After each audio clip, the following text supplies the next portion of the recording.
Outlet पर होगा आपके सारे फिजिक्स के इंस्टीट्यूट मैथ्स और उसका सफाया। बस अपने फोन से क्वेश्चन की फोटो खींचो, क्रॉप करो और तुरंत वीडियो सोल्यूशन पाओ। डाउनलोड कीजिए डाउटनेट ऐप अभी या फिर व्हाट्सएप कीजिए अपने डाउट्स 8 400 400 400 पर।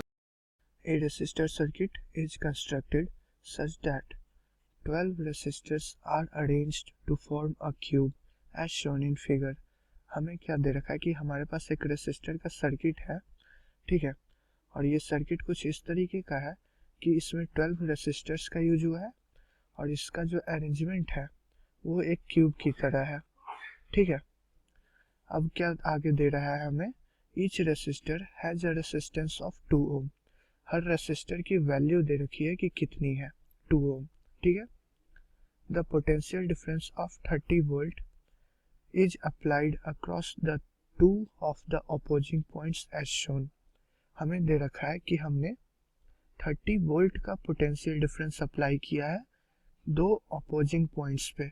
जैसे कि यहाँ पे आप देख सकते हो पॉइंट ए और पॉइंट जी जो है वो डायगोनली अपोजिट पॉइंट है इस क्यूब का, ठीक है। और इन दोनों पॉइंट्स के बीच में हमने एक 30 वोल्ट का सोर्स पोटेंशियल डिफरेंस अटैच किया है इस सर्किट से, ठीक है। तो अब इस कंप्रीहेंशन के बेस्ड पे हमें इन 3 क्वेश्चंस का आंसर करना है, ठीक है। तो सबसे पहला क्वेश्चन देख लेते हैं। सबसे पहला क्वेश्चन क्या कह रहा है, the points having the same potential are. तो हमें बताना है कि इस सर्किट में किस किस पॉइंट का पोटेंशियल जो है वो सेम होगा। तो वो देख लेते हैं हम लोग। सबसे पहले अगर मैं मान लूँ कि इस ब्रांच से करंट टोटल आई फ्लो कर रहा है, तो हमें क्या देखने को मिलेगा कि पॉइंट ए पे हमें आई करंट फ्लो करता हुआ इस सर्किट में जाएगा, इस रेसिस्टर के नेटवर्क में जाएगा। अब आप क्या देख रहे हो कि ये पूरा नेटवर्क जो है कम्प्लीटली ए से जी के बीच में सिमेट्रिकल है। मतलब कि ये करंट जो है वो तीनों ब्रांचिंग में, यहाँ से 3 ब्रांच है ना, 3 ब्रांच में, तीनों ब्रांच में जाएगी करंट। अब जो तीनों ब्रांच में जाएगी वो तीनों इक्वल जाएगी करंट, ये मैं कहना चाह रहा हूँ। और इसका रीजन क्या है, इसका रीजन सिमेट्री है। आप ए से लेके जी तक जितने भी पाथ देखोगे ना, वैसे वैसे पाथ आपको सिमेट्रिकली दिखते जाएंगे, ठीक है। जहाँ से भी जितने भी पॉसिबल आपको पाथ दिखेंगे वो सब आपस में दिखेंगे कि वो सब कुछ सिमेट्रिकल अरेंजमेंट है। तो इसलिए हम लोग कह पाएंगे कि जो भी हमारा करंट फ्लो करेगा नेट यहाँ से, वो इक्वली डिस्ट्रीब्यूट होगा इन ब्रांचेज में, ठीक है। इसका मतलब क्या हुआ कि इस ब्रांच में, इस ब्रांच में और इस ब्रांच में, तीनों ब्रांच में करंट की वैल्यू जो है वो I/3 और I/3 होगी, ठीक है। अब सिमिलरली हम लोग क्या देखते हैं कि यहाँ से टोटल करंट तो I एंटर कर रहा है, तो टोटल करंट जो बाहर आएगा वो भी I के ही इक्वल होगा, ठीक है। तो टोटल करंट जो हमारा पॉइंट G से बाहर आ रहा है वो I है, और जो G से बाहर आने का सोर्स है हमारा 3 ब्रांच है। मतलब कि इस ब्रांच से होते हुए, यहाँ पे इस ब्रांच से होते हुए और फिर इस ब्रांच से होते हुए करंट बाहर आएगी। अब चूंकि पूरा का पूरा सर्किट सिमेट्रिकल है ए से जी तक, तो इसलिए हम लोग यहाँ भी क्या कह पाएंगे कि तीनों ब्रांच में इक्वल करंट फ्लो करते हुए आई होगी। मतलब कि तीनों ब्रांच में हमारा I/3 करंट फ्लो करते हुए जी पे बाहर निकल रही होगी, ठीक है। तो अब हम लोग को करना क्या है, हम लोग को पोटेंशियल बताना है किस किस पॉइंट का पोटेंशियल सेम है। तो अब यहाँ से हम लोग देख लेते हैं, पहला क्या पॉइंट दे रहा है, BDE। मतलब कि ये पॉइंट, फिर ये पॉइंट और फिर ये पॉइंट। तो ये तीनों पॉइंट सेम पोटेंशियल पे है कि नहीं। तो हम लोग मान लेते हैं इन तीनों का पोटेंशियल VB है, VD है, VE है। तो हम लोग क्या लिख सकते हैं, VA minus VB is equal to क्या होगा, I/3 इंटू R, ठीक है। तो यहाँ से हमें VB क्या मिलेगा, VB मिलेगा VA माइनस I/3R। हमें I की वैल्यू अभी नहीं पता है, ठीक है। तो VB को हम लोग VA और I के टर्म्स में एक्सप्रेस किए। अब D के रिस्पेक्ट में हम लोग क्या लिख सकते हैं, VA minus VD is equal to I/3 into R। और इसका मतलब होगा कि VD जो है वो VA माइनस I/3R के इक्वल है। अब सिमिलरली आप तीसरे के लिए भी कर लो। V A minus V E is equal to I by 3 into R, और यहाँ से भी आपको मिल जाएगा V E is equal to V A minus I by 3 R. अब इन तीनों टर्म्स में ये जो हमारा राइट हैंड साइड का टर्म है, तीनों के तीनों इक्वल है, तो मतलब कि लेफ्ट हैंड साइड वाला टर्म भी इक्वल होगा। इसका मतलब ये होगा कि बी, डी और ई ये तीनों इक्वी पोटेंशियल पॉइंट है, सेम पोटेंशियल है इन तीनों पॉइंट्स का। तो पहला तो हमारा सही है कि इन तीनों का सेम पोटेंशियल है। अब एनालाइज करना है हमें किसका, सी, एफ और एच का। ठीक है, तो सी, एफ और एच में हम लोग क्या देख रहे हैं, यहाँ पे है हमारा सी, यहाँ पे एफ है और यहाँ पे एच है। तो अब हम लोग क्या कर लेंगे कि पॉइंट सी, एफ और एच को पॉइंट जी के पोटेंशियल से रिलेट करेंगे। जैसे यहाँ पे ए से रिलेट किया था वैसे यहाँ पे जी से। जी से क्यों रिलेट कर रहे हैं, क्योंकि हमें पता है कि सी से जी, एफ से जी और एच से जी के ब्रांच में जो करंट की वैल्यू है वो आई बाई 3 है, इसलिए। तो आप यहाँ से फिर से वही चीज़ करोगे, यही वाला चीज़ सेम रिपीट करना आप। तो आपको क्या देखने को मिलेगा कि वी एफ माइनस वी जी जो है, मैं लिख देता हूँ एक के लिए, वी एफ माइनस वी जी जो है वो आ जाएगा आपका आई बाई 3 आर। ठीक है, करंट इंटू रेसिस्टेंस इसका।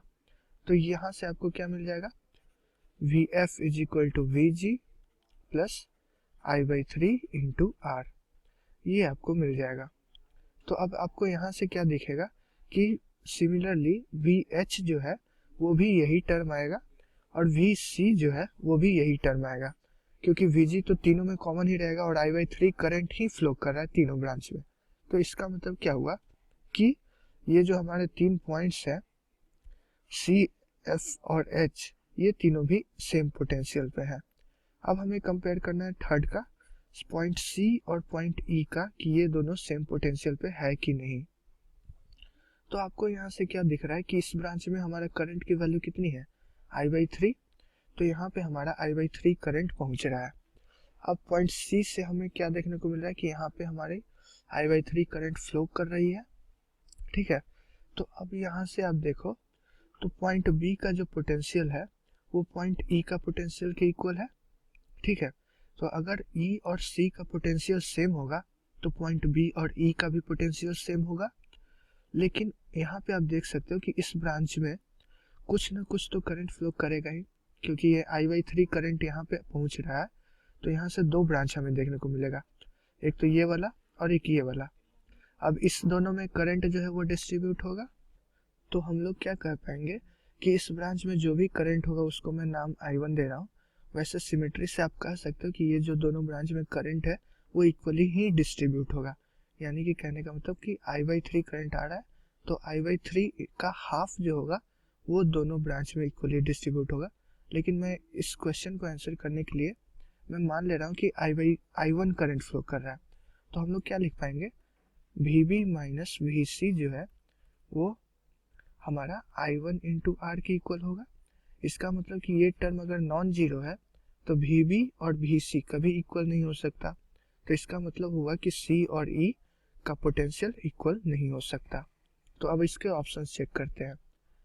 ऑप्शन में हमारा ये ऑप्शन फोर्थ करेक्ट है, क्योंकि अब ये कह रहा है first and second both are correct. ये दोनों चीज हमारा सही है, ये गलत है।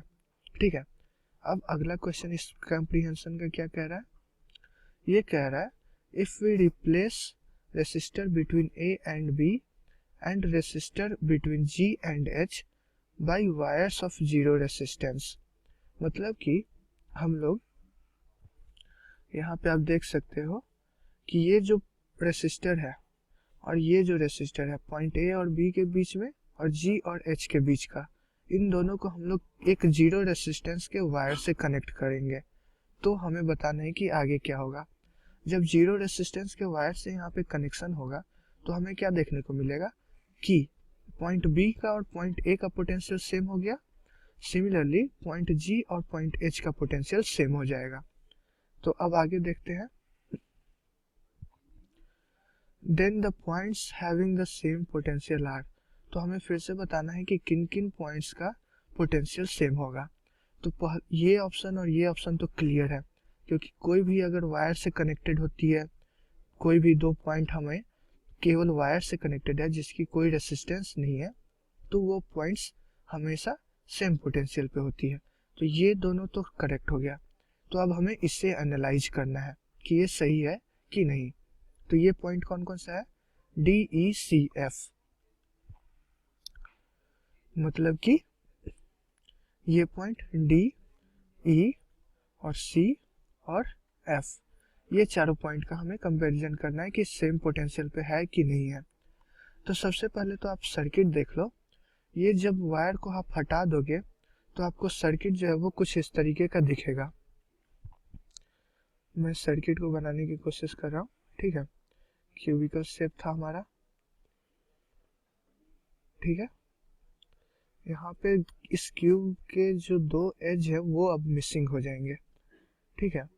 ये वाला एज कनेक्टेड है और ये वाला एज कनेक्टेड है। ये हो गया हमारा सर्किट, ठीक है। इन सभी वायर्स में रेसिस्टेंस है। बीच का दो कनेक्शन जो छूटा वो कौन कौन है हमारा, इस पॉइंट को मैं नाम दे देता हूँ। ये है हमारा GHDC, GH, यहाँ पे H होगा, ठीक है। मैं थोड़ा सा एडिट कर लेता हूँ इसको। तो ये हमारा फिर से ये पॉइंट है हमारा G के बाद FBC एक ब्रांच है, G, F, B और C, और ये पॉइंट हो गया हमारा A, ये पॉइंट हो गया H, ये पॉइंट हो गया D और ये पॉइंट हो गया E। तो ये हमारा सर्किट है और हमने क्या किया है, पॉइंट B और पॉइंट A को एक ही वायर से कनेक्ट कर दिया जिसकी रेसिस्टेंस 0 है, ठीक है। और उसको फिर 30 वोल्ट से कनेक्ट कर दिया और इसको 0 वोल्ट से। ये हमारी सर्किट हो जाएगी। अब तो अब आप इस सर्किट को थोड़ा और बढ़िया से एनालाइज करोगे ना, तो ये सर्किट आपको कुछ इस तरीके से दिखेगा। ये पॉइंट हमारा A बना लेते हैं और ये पॉइंट हमारा G। तो G से लेके एक ब्रांच है, ठीक है, जहाँ पे ये जो पॉइंट है हमारा बीच का वो है C, ठीक है। ये पॉइंट में C बना रहा हूँ। G से C तक एक कनेक्शन है और फिर C से हमारा D तक एक कनेक्शन है और फिर D से लेके A तक एक कनेक्शन है। सिमिलरली A से हमारा यहाँ पे ये एक्चुअली में पॉइंट B भी होगा क्योंकि B और A सेम पोटेंशियल पे है। तो B से C तक हमारा एक कनेक्शन है, ठीक है। और फिर G से आप देख सकते हो कि यहाँ पे G से H कनेक्टेड है सेम पोटेंशियल पे, तो मैं इसको यहाँ पे G और H कर सकता हूँ। अब H से D का एक रेसिस्टेंस से कनेक्शन है, तो यहाँ पे फिर से एक कनेक्शन बनाना होगा और G से C तक एक कनेक्शन था ही। तो ये हो गया हमारा सर्किट। अब ये वाला पार्ट थोड़ा मिसिंग है, तो इसको भी कंप्लीट करते हैं। तो यहाँ से आप देख सकते हो A से लेके E तक हमारा कनेक्शन है एक। फिर यहाँ पे आप देख लो E से एक F तक कनेक्शन है, तो यहाँ से मैं फिर से ये E और F का बना देता हूँ। ये पॉइंट F है और ये पॉइंट हमारा E है और F से लेके B तक भी एक कनेक्शन था, आप देख सकते हो F से B तक। अब G से कनेक्शन देखते हैं। G से F तक का कनेक्शन है और H से E तक का कनेक्शन है, मतलब कि H से E है कनेक्शन और G से F है एक कनेक्शन। तो ये हो गया हमारा सर्किट और जितने भी रेसिस्टर यूज हुए हैं सबकी वैल्यू R के इक्वल है, जिसकी वैल्यू क्वेश्चन में 2 ओम दी हुई थी, ठीक है। तो अब आप इस सर्किट में क्या देख सकते हो कि आपको एक परपेंडिकुलर एक्सिस ऑफ सिमेट्री मिल गया है, ठीक है। मतलब कि ये जो हमारा एक्सिस है ये हमारा परपेंडिकुलर एक्सिस ऑफ सिमेट्री मिल रहा है। और परपेंडिकुलर एक्सिस ऑफ सिमेट्री कैसे देखते हैं, जिस एक्सिस के दोनों साइड अगर सेम कनेक्शन हो, सेम नेटवर्क हो रेसिस्टेंस का, तो हम लोग कहते हैं कि वो परपेंडिकुलर एक्सिस ऑफ सिमेट्री है। और फिर परपेंडिकुलर एक्सिस ऑफ सिमेट्री की ये प्रॉपर्टी होती है कि जितने भी points perpendicular axis of symmetry पर लाई करती है उन सब की पोटेंशियल सेम हो जाती है। तो यहाँ से आप देख सकते हो कि ये जो पॉइंट डी, सी, ई और एफ जो है वो सेम पोटेंशियल पे होगा। तो हमारा सर्किट जो है वो इक्विवेलेंटली कैसा हो जाएगा, जी से एच को एक पॉइंट मान लेते हैं, इसको एक पॉइंट मान लेते हैं और इसको ए और बी नाम दे देते हैं। तो यहाँ से हमारा चार रेसिस्टेंस जो है वो आपस में कनेक्टेड है पैरेलल में। ये हो जाएगा हमारा net equivalent circuit after removing two resistances. ये पॉइंट जो है वो हमारा सी है, डी है, ई है और एफ है। चारों को मैंने एक ही कॉमन पॉइंट मान लिया क्योंकि सबका पोटेंशियल सेम था। और ये जो 8 रेसिस्टेंस है ये सब की वैल्यू इक्वल है। तो हमें पोटेंशियल सेम किसका किसका करना था, हमें इस क्वेश्चन में डी, ई, सी, एफ का पोटेंशियल सेम है कि नहीं ये चेक करना था। तो आप यहाँ से देख सकते हो इन चारों पॉइंट का पोटेंशियल तो सेम है। इसका मतलब क्या हुआ कि तीनों का तीनों ऑप्शन में जो दिया हुआ है पॉइंट सबका सेम पोटेंशियल है। तो इसका मतलब फोर्थ ऑप्शन सही हो जाएगा, मतलब कि तीनों करेक्ट है। अब हम लोग लास्ट क्वेश्चन में देखते हैं। ये क्वेश्चन क्या कह रहा है, ये कह रहा है इन क्वेश्चन 20, मतलब कि इस क्वेश्चन में the potential difference between the points C and G is. तो हमें बताना है कि पॉइंट C और G का पोटेंशियल डिफरेंस क्या है। तो हमने क्या किया था, पिछले क्वेश्चन के सर्किट को इस तरीके से रिड्यूस कर लिया था और यहाँ पे फर्दर इसको इस तरीके से बना लिया था। अब यहाँ पे देख रहे हो कि इन सभी रेसिस्टेंस की जो वैल्यू है वो क्या है, वो तो R ही है चारों की। तो इनका जो इक्विवेलेंट हो जाएगा वो कुछ R/4 हो जाएगा। और ये पॉइंट हमारा C, D, E और F है और यहाँ से फिर से एक इक्विवेलेंट R/4 का कनेक्टेड है। और ये पॉइंट हमारा A और B है, ये पॉइंट हमारा G और H है। हमें क्या करना है कि पॉइंट C और पॉइंट G के बीच का पोटेंशियल डिफरेंस बताना है, मतलब कि यहाँ से यहाँ तक का पोटेंशियल डिफरेंस। तो अब हम क्या देखते हैं कि जो ओरिजिनल सर्किट था हमारा उसमें 30 वोल्ट की बैटरी कनेक्टेड थी पॉइंट A और G के बीच में, ठीक है। तो ये 30 वोल्ट की बैटरी से कनेक्शन है, ये कुछ इस तरीके से। तो हमारा जो इसके थ्रू पोटेंशियल ड्रॉप होगा वो कितना होगा, आप देख सकते हो कि ये जो दोनों रेसिस्टर है दोनों की वैल्यू जो है वो इक्वल है। अब यहाँ से जितना पोटेंशियल ड्रॉप हुआ होगा उतना ही पोटेंशियल ड्रॉप यहाँ से भी हुआ होगा। तो इसका मतलब क्या होगा कि टोटल तो पोटेंशियल ड्रॉप 30 वोल्ट का होना है। इस पूरे सर्किट को अगर आप 30 वोल्ट के ईएमएफ से कनेक्ट करते हो तो टोटल पोटेंशियल ड्रॉप जो होना है वो 30 वोल्ट का होना है। और दोनों जगह जो पोटेंशियल ड्रॉप हो रहा है वो इक्वल हो रहा है। तो इसका मतलब क्या हुआ कि यहाँ भी 15 वोल्ट का पोटेंशियल ड्रॉप मिला होगा और यहाँ भी 15 वोल्ट का पोटेंशियल ड्रॉप मिला होगा। तो C और G के बीच का जो पोटेंशियल डिफरेंस है वो कितना आ गया, वो आ गया हमारा 15 वोल्ट, यानी कि ऑप्शन ए जो है वो करेक्ट है।